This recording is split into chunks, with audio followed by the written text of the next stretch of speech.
Hello, अस्सलाम वालेकुम, नमस्कार दोस्तों। न्यूज़ 4000 में एक तरफ अमेरिका ने ईरान पर 145 हमले कर दिए। ये तीसरा और सबसे बड़ा हमला था, जबकि अभी अभी एमओयू का समझौता साइन हुआ था। दूसरी तरफ अमेरिका सेनेटर लिंडन ग्राहम की अचानक मौत 71 साल की उम्र में बस एक घंटे पे। और इन सब के बीच स्टेट ऑफ हार्मूज, दुनिया का सबसे महत्वपूर्ण और इम्पोर्टेंट समुद्री, पूरी तरह बंद हो गया है। क्या ये महज इत्तेफाक है या फिर कोई बड़ी साजिश? आज की वीडियो में हम हर पहलू को खोलेंगे और समझेंगे। कौन था लिंडन ग्राहम? इसके लिंडन ग्राहम की फाइलें, फोटो, उनकी विवादित बयान। दोस्तों, लिंडन ग्राहम अमेरिका सेनेटर में थे और वो इसराइल के सबसे बड़े समर्थक माने जाते थे। वो कहते थे, मैं जन्म से इजरायली हूँ और मरते दम तक इजरायली रहूँगा। उन्होंने ईरान को दुनिया का सबसे बड़ा आतंकी राज्य बताया, हमास को ख़त्म करने की मांग की और फ़िलिस्तीन के बच्चों को मौत को बिल्कुल सही ठहराया कि फ़िलिस्तीन के बच्चे मर रहे हैं तो बिल्कुल सही है। यहाँ तक कि उन्होंने कहा, अगर अमेरिका ने जापान, हिरोशिमा, नागासाकी में जब बम गिराए तो इज़राइल को भी गाज़ा पर ऐसे ही करना चाहिए, यानी बम गिरा देना चाहिए। पाकिस्तान के लिए उनके पास भी तीखे शब्द थे। उन्होंने कहा कि पाकिस्तान ईरान के लिए एयरबेस दे रहा है और वो इसके खिलाफ थे। रूस, चीन को भी उन्होंने खुलकर निशाना बनाया। अचानक मौत, क्या हुआ? अब सुनिए हैरान करने वाली बात। लिंडन ग्राहम यूक्रेन के दौरे पर गए थे। ये उनका दूसरा, तीसरा, चौथा दौरा नहीं था, उनका 10वां दौरा था। और वहाँ उन्होंने जेलेंस्की की मुलाकात की, रूस के खिलाफ बयान दिए और वापस अमेरिका आए। वापस आने के कुछ घंटे बाद अचानक सीने में तेज दर्द हुआ और 1 घंटे के भीतर उनकी मौत हो गई। अमेरिकी मीडिया CNN ने इसे मौत कहा, लेकिन क्या सच में ऐसा हुआ या ऐसा कुछ है? कौन से थ्योरीज लगाई जा रही है? क्या कह रहा है सोशल मीडिया के लोग? लोग कह रहे हैं ईरान ने उन्हें मारा, क्योंकि ईरान ईरान पर उनके बयान बहुत कड़े थे। रूस ने उन्हें मारा क्योंकि वो यूक्रेन के समर्थक थे और रूस के बहुत खिलाफ थे। ज़ेलेंस्की का साथ देते थे, ईरान के खिलाफ रहते थे। इज़राइल का हाथ। कुछ लोग कहते हैं कि शायद उन्हें बहुत कुछ पता चल गया था, इसलिए। लेकिन सबसे दिलचस्प बात, ईरानी मीडिया ने इस खबर को बड़ी ही खुशखबरी के तौर पर पेश किया। ईरानी एंकर कह रहे थे, हमारा दिल चाहता है कि हम ये खबर 2 बार पढ़कर सुनाएं। एक बार नहीं, 2 बार पढ़कर सुनाएं। और आयतुल्ला अली ख़ामनेई की आखिरी जमात में ईरानियों ने लिंडन ग्राहम को और ट्रंप को कार्टून तस्वीर उठा रखी थी जनाजे में। जनाजे के टाइम पे उन्हें टारगेट कहा जा रहा था। ईरानियों के खिलाफ ईरानियों ने कर रखा था टारगेट पे ट्रंप को, लिंडन ग्राहम को, नेतन्याहू को। अब खुद तय करें, क्या ये सिर्फ संयोग है? लिंडन ग्राहम के परिवार ने मीडिया को दूर रहने को कहा है। उन्होंने प्राइवेसी मांगी, यानी स्पेस मांगा। ट्रंप ने अभी कोई बयान नहीं खोला है, लेकिन उम्मीद है कि वो जल्द ही बोलेंगे। अमेरिका ने क्यों किए हमले? अब दूसरी बड़ी खबर, अमेरिका ने ईरान पर 145 हवाई हमले किए और ये MOU, यानी मेमोरेंडम ऑफ अंडरस्टैंडिंग्स, साइन होने के बाद तीसरा और सबसे बड़ा हमला था। अमेरिका का कहना है ईरान ने स्टेट ऑफ हार्मुज बंद कर रखा है और वो नेविगेशन की आज़ादी चाहते हैं, लेकिन असली वजह कुछ और है। ईरान का न्यूक्लियर प्रोग्राम। अमेरिका को डर है कि ईरान जल्द ही एटम बम बना लेगा या बना सकता है।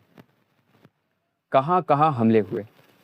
अमेरिका ने बुशर शहर को ख़ास तौर पर निशान बनाया। हमला किया वहाँ पे, क्यों किया?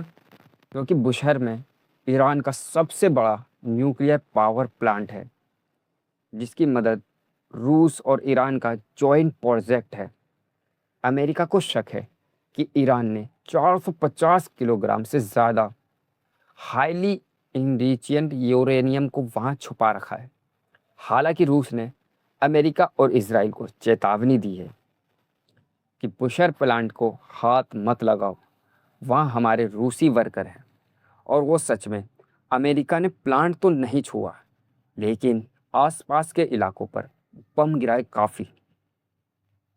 ईरान की जवाब कार्रवाई क्या कर रहा है ईरान? ईरान ने इस बार सबसे बड़ा जवाब दिया अमेरिका को। उसने जॉर्डन, बहरीन, कुवैत, कतर और ओमान 5 अरब देशों को निशाना बनाया, क्योंकि इन देशों में अमेरिका के सैन्य अड्डे हैं। ईरान ने साफ कहा है, जब तक ये देश अमेरिकी अड्डे बंद नहीं करते, हम हमले अपने जारी रखेंगे और हमले करते रहेंगे। ईरान ने फतह हाइपरसोनिक मिसाइल का भी इस्तेमाल किया।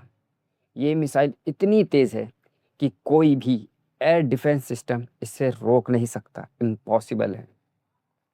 और कितना नुकसान हुआ? बहरीन में सबसे ज़्यादा नुकसान हुआ। वहाँ अमेरिकी नौसेना का बड़ा बेस है। जॉर्डन, कुवैत, कतर में भी नुकसान की खबरें हैं, लेकिन वहाँ की मीडिया पर सख्त मना है और सख्ती बरती गई है। आम लोग भी तस्वीर शेयर नहीं कर पा रहे हैं। ओमान क्यों भड़का हुआ है? यहाँ सबसे दिलचस्प मोड़ आता है।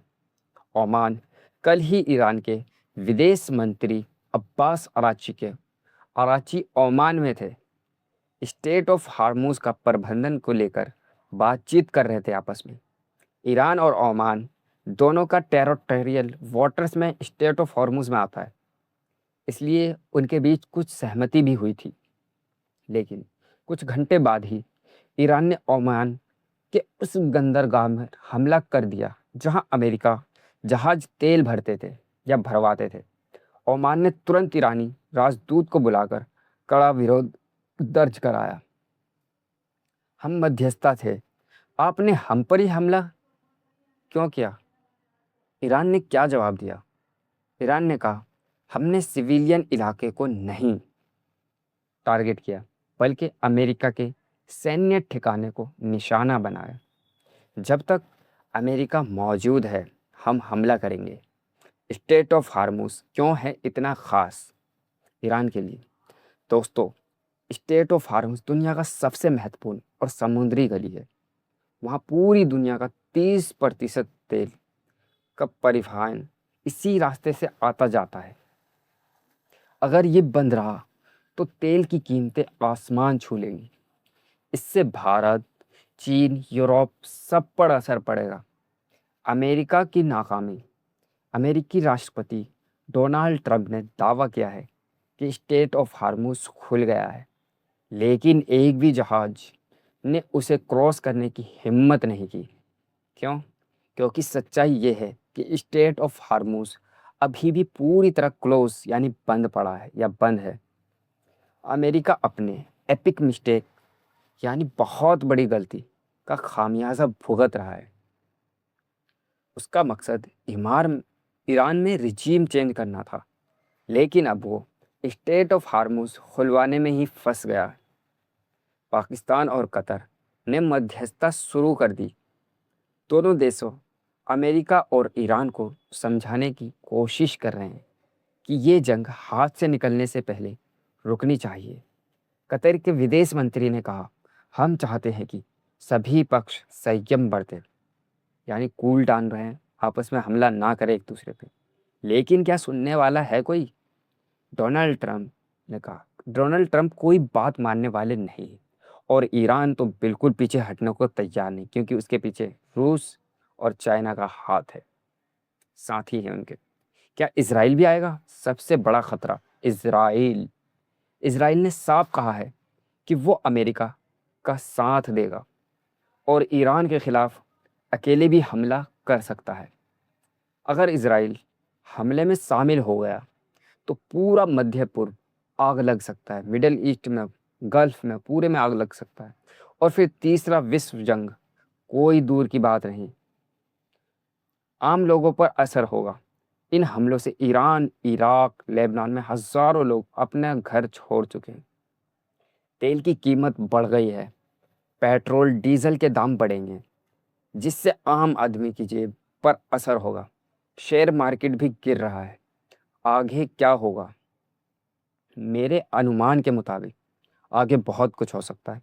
पहला अनुमान, अमेरिका और हमले करेगा, खासकर ईरान के न्यूक्लियर पावर प्लांट पर, उन साइटों पर। दूसरा, ईरानी जवाबी कार्रवाई जारी रखेगा या कर सकता है। हो सकता है कि वो इजराइल को भी निशाना बनाए सीधा सीधा। और तीसरा, स्टेट ऑफ हार्मूज कम से कम अगले कुछ हफ्तों तक तो क्लोज बंद रहेगा। इससे दुनिया की अर्थव्यवस्था डगमगाएगी। चौथा, इजराइल के हमले की संभावना। अगर ऐसा हुआ तो जंग बहुत भयानक हो जाएगी। आपकी राय में क्या है दोस्तों? आप क्या सोचते हैं? क्या ऐसा कुछ हो सकता है? क्या लिंडस ग्राहम की मौत सिर्फ एक इत्तेफाक है या कोई बड़ी साजिश है? क्या अमेरिका और ईरान दोनों में टकरा सकते हैं? क्या अमेरिका ईरान को रोक पाएगा? क्या पाकिस्तान, कतर की मध्यस्थता काम करेगी इन दोनों के बीच, ईरान और अमेरिका के बीच लड़ाई में? दोस्तों, ये जंग सिर्फ दो देशों के बीच की नहीं है, ये पूरी दुनिया के लिए बड़ा संकट है। मैं कोशिश करूँगा कि आपको हर अपडेट लाता रहूँ। जल्द से जल्द कमेंट बॉक्स में अपनी राय ज़रूर बताएं। चलिए मिलते हैं आपसे नेक्स्ट वीडियो में।